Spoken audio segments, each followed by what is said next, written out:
राहुल नहीं तो कौन, अब उलझ गई विपक्षी खेमों में पीएम पद के उम्मीदवारों की दावेदारी। मोदी सरनेम बयान के मामले में राहुल गांधी के खिलाफ अदालत की तरफ से 2 साल की सजा के फैसले आने के बाद लोकसभा सचिवालय की तरफ से उनकी सांसदी रद्द कर दी गई। राहुल गांधी केरल के वायनाड से सांसद थे। आपको बता दें कि इसके साथ ही राहुल गांधी अब 6 साल तक चुनावी राजनीति नहीं कर सकेंगे, मतलब कि 6 साल तक वे चुनाव भी नहीं लड़ पाएंगे। ऐसे में विपक्षी एकता की बात करने वाले नेताओं को तगड़ा झटका लगा है। एक तरफ भाजपा और दूसरी तरफ अन्य सियासी विपक्षी दल भाजपा के खिलाफ लामबंद होने की अभी कोशिश कर ही रहे थे कि 2024 के लोकसभा चुनाव से पहले ये झटका सबको अंदर से हिला गया।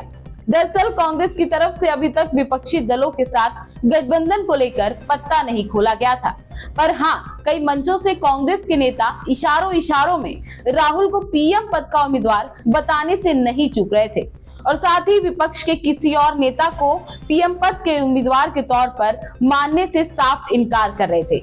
वैसे राहुल गांधी नहीं तो कौन के सवाल पर 4-5 नाम जो भाजपा को टक्कर दे पाने वाले सियासी चेहरे हैं, उनमें से ममता बनर्जी, केसीआर, अरविंद केजरीवाल, शरद पवार और नीतीश कुमार शामिल हैं। पर आपको बता दें कि नीतीश कुमार की सियासी महत्वाकांक्षा लंबे समय से देश का पीएम बनने की रही है। यही समय समय पर नजर भी आई है। और बता दें कि 2014 के लोकसभा चुनाव में नीतीश कुमार इसी ख्याल से भाजपा से गठबंधन तोड़ चुनावी मैदान में उतरे थे। हालांकि तब नीतीश कुमार को तगड़ा झटका लगा था। इसके बाद 2019 में नीतीश एक बार फिर एनडीए का हिस्सा बन गए। हालांकि बिहार में नीतीश ने एक बार फिर एनडीए का साथ छोड़कर बता दिया कि वे फिर से पीएम उम्मीदवार के तौर पर विपक्ष की तरफ से मैदान में आ सकते हैं। हालांकि वे इससे इनकार करते रहे, लेकिन बताते चले कि नीतीश विपक्ष की एकजुट करने के अभियान पर कुछ दिन पहले निकले थे और देश के हर बड़े विपक्षी नेता से उन्होंने मुलाकात भी की थी। हालांकि नीतीश को पीएम फेस मानने से उनके बिहार में गठबंधन के दल कांग्रेस को ही इनकार है। ऐसे में राहुल के खिलाफ कार्यवाही के बाद एक बार फिर से भाजपा के खिलाफ विपक्षी एकजुटता की मांगे तेज होने लगी। आपको बता दें कि भाजपा से हमेशा खार खाई रहने वाली पश्चिम बंगाल की सीएम ममता बनर्जी को विपक्ष का सबसे ताकतवर पीएम चेहरा माना जाता रहा है।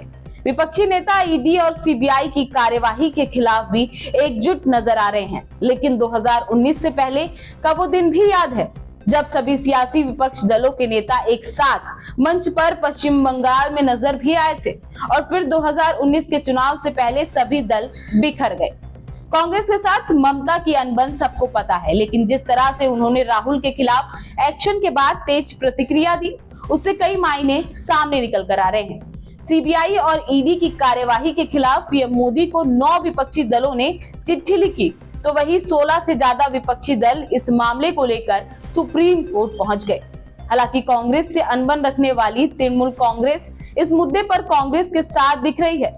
वैसे तो पीएम पद के दावेदार की लंबी लिस्ट विपक्ष में है, लेकिन कांग्रेस पहले ही राहुल को अपना फेस बता चुकी थी।